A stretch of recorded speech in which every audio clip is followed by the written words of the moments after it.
Bem, queridos, lição número 2, a parte de domingo, escolhidos e salvos através de Jesus Cristo. Fomos predestinados para a salvação, isso é inquestionável. Deus já nos predestinou desde a criação. E a restauração do ser humano se deu através do sacrifício do Senhor Jesus Cristo. Um plano que foi feito para salvar o ser humano que poderia, assim, tomar decisões, escolhas, porque era do livre-arbítrio.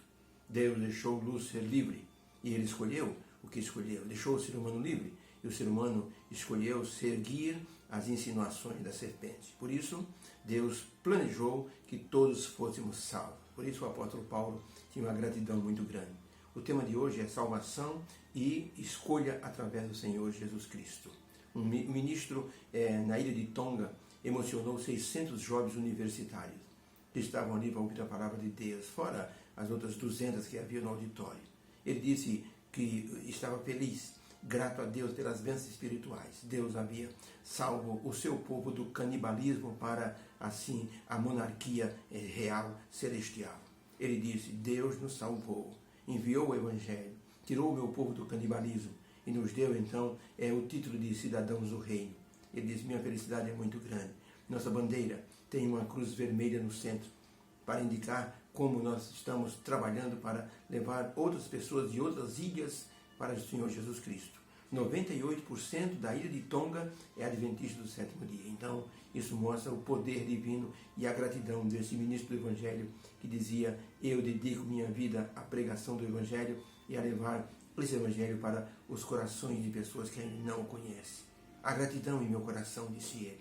Os jovens universitários se emocionaram e tomaram uma decisão de servirem a Deus de maneira plena, entregando a vida plenamente a Ele. Na carta do apóstolo Paulo à igreja de Éfeso, ele dedicou um bom espaço para a gratidão a Deus pelas bênçãos celestiais e espirituais. Paulo reconhecia, primeiramente nele, a bênção espiritual de ser transformado de perseguidor a um apóstolo dos gentios. Ele agradecia muito a Deus, agradecia as bênçãos divinas em ter transformado tanta gente em Éfeso, pessoas que seguiam assim rituais de magia, pessoas que eram idólatras, adorando a deusa Diana. Então Paulo agradecia a Deus por essa transformação desse povo, agradecia a Deus a gentileza dos irmãos que o acolheram e cuidavam tão bem dele. Até Paulo se preocupava porque a igreja de Éfeso estava assim abalada com a prisão de Paulo. E Paulo chegou a dizer, irmãos, eu estou preso por causa de vocês, mas vocês não são os culpados. O culpado é justamente o conflito cósmico. Então Paulo direcionou as pessoas para estarem preparadas para a luta cósmica. Ele agradecia a Deus por essa bênção de poder ser apóstolo dos gentios. Ele abordou até o valor que nós temos diante de Deus, falando que Deus nos preparou a salvação antes da fundação do mundo. Fomos escolhidos em Cristo para a salvação. E ele dizia assim, não temos que temer, porque Deus já nos escolheu em Cristo Jesus, Ele nos criou e Ele nos restaurou. Por isso, ele dizia, a graça divina sobre nós, ela é abundante. Onde abundou o pecado, dizendo, transbordou a graça. Ou seja, a graça é superior. Quando um ser humano peca e ele é servidor do Senhor Jesus, Deus não o abandona. Pelo contrário, Deus vai atrás até que a pessoa assim se arrependa, confesse e novamente é restaurado a comunhão com Deus. E Paulo agradecia as bênçãos nas regiões celestiais. A pergunta número 1 diz assim, por que Paulo usou a expressão regiões celestiais? Isso é a mesma coisa da expressão nos céus, que ele usou em outras passagens? Vamos ver então o texto bíblico, Efésios 1, verso 3 e depois o verso 20, diz assim, bendito o Deus e Pai de nosso Senhor Jesus Cristo, o qual nos abençoou com todas as bênçãos espirituais nas regiões celestiais em Cristo. Verso 20, que manifestou em Cristo, ressuscitando-o dentre os mortos e pondo a sua direita nos céus. Então Paulo no verso 3 usa a expressão regiões celestiais. E no verso 20, usa a expressão nos céus. A pergunta é, isso é a mesma coisa? Vamos ao outro texto. Efésios 2, verso 6.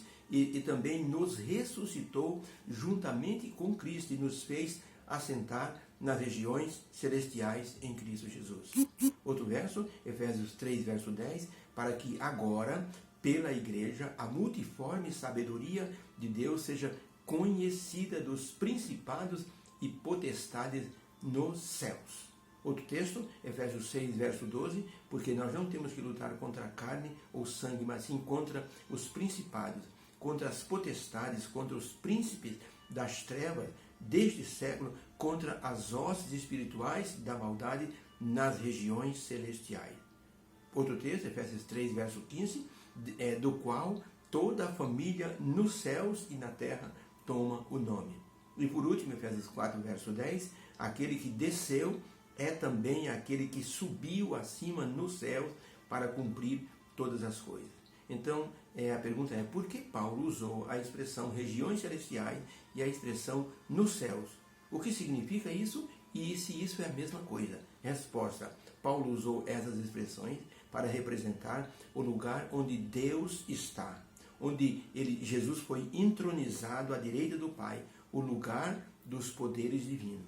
É de lá que vêm as bênçãos para o ser humano. Então, os lugares celestiais que Paulo mencionou é o lugar onde Deus habita. Essas expressões representam a mesma coisa. O lugar onde Deus está, nós temos acesso a esse lugar através do Senhor Jesus Cristo. Quando Paulo diz assim, quando nós oramos, não sabemos como pedir, mas o Espírito Santo, ele nos representa diante de Deus com gemidos inexprimíveis. É nesse lugar, nas regiões celestiais, onde está o trono de Deus, onde está o santuário celestial, onde Cristo nos representa. E nós podemos ter acesso a esse lugar através de Jesus.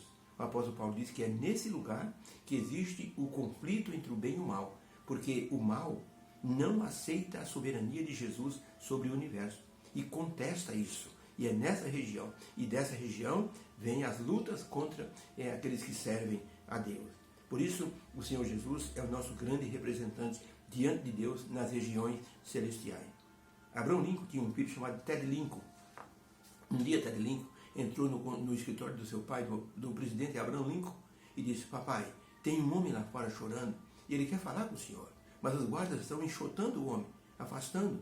Então o Abraham Lincoln disse, Ted, vá lá e diga aos guardas que permitam o homem entrar, traga o homem até aqui. Ted Lincoln era ainda um menino de 12 anos. Foi até os guardas e disse, meu pai disse para vocês deixarem o homem entrar. Eu vou levar até a presença dele. Os guardas abriram os portões, o homem entrou e Ted Lincoln disse, siga-me, por favor. E Ted Lincoln foi até o gabinete do seu pai, do presidente Abraham Lincoln. Disse, papai, este é o homem que quer falar com o senhor. O homem precisava de um grande favor do presidente. E foi através de Ted Lincoln, o filho, que esse homem teve acesso ao presidente e ganhou o benefício que estava solicitando. Jesus Cristo é o nosso grande representante. Ele nos representa diante de Deus nas regiões celestiais. Somente Ele pode nos levar a Deus. Por isso Jesus disse, ninguém vem ao Pai senão por mim. Essa é uma expressão maravilhosa.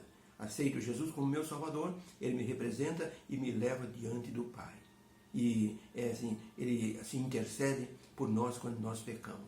Ellen White, no livro Ciência do Bom Viver, página 249, usou uma expressão magnífica de motivação para os seres humanos que servem a Deus e muitas vezes caem em pecado. Ela diz o seguinte, se em nossa ignorância nós damos passos em falso, nosso Salvador não nos abandona. Nunca precisaremos sentir que nos achamos sós. Temos anjos por companheiros. O Consolador que Cristo nos prometeu enviar em seu nome permanece conosco. No caminho que conduz à cidade de Deus, não há dificuldades que aqueles que confiam em Deus não possam vencer. Podem vencer todas. Não há uma só tristeza, não há uma só ofensa, não há uma só fraqueza humana para a qual Deus não haja assim provido o remédio. Louvado seja Deus por isso. Gratidão do nosso coração, porque nossas fraquezas, nossas ofensas, nossos deslizes, Deus pode entender, compreender, perdoar e nos restaurar. Por isso fomos escolhidos em Cristo para a salvação. Era esse o teor da carta que Paulo quis ministrar à igreja de Éfeso, para que eles não desanimassem da fé, para que eles tivessem sempre o pensamento, a visão de que em Jesus tudo eles poderiam vencer e suportar. Obrigado, Senhor, pela lição de hoje. Ajuda-nos, Senhor, a suportar as coisas desta vida, que possamos entender que em qualquer ofensa, pecado, deslize, o Senhor está pronto a nos restaurar e nos ajudar. Agradecemos em nome de Jesus. Amém. Beijo no coração. Tenha um feliz domingo para você e sua família. Que a semana seja abençoada. Fique com Deus.